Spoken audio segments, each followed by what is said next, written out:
поголем број советници во Советот на општина Штип се очекувањата на левица од овие локални избори.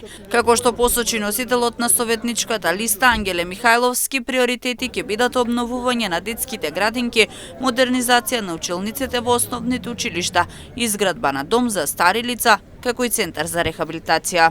Ако пред 4 години нашата идеја беше да влеземе макар со еден советник во општинските совети, денес, после 4 години, нашата цел е многу повисока.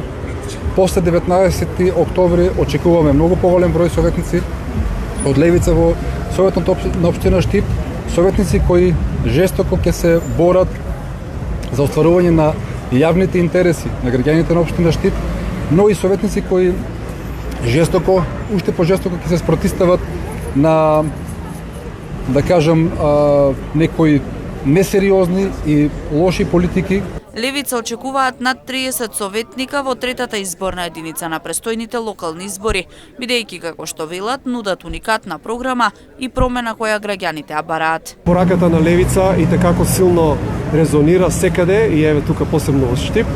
Зошто? Затоа што левица нуди нешто што другите партии едноставно не можат да го понудат. На овие избори македонскиот народ бара една видна системска промена на тој систем кој што 34 години го создаваат и го владеат ВМРО, ДПМН и СДСМ, и само левица е уникатно, може да кажам, позиционирана да го сруши тој систем. Еве и ние, бидејќи навака баш боревме со председател, само погледнете ги нивните слогани, на пример, мој човек, твој човек, тоа мене прво и основно ме асоцира на земање мито, така, ако зборувате некој да ви заврши работа е твој човек. Значи, од една страна имате понуда за мито, значи. Дополнително очекуваат 2 до 3 кандидати за градоначалници во третата изборна единица да поминат во вториот круг од изборите.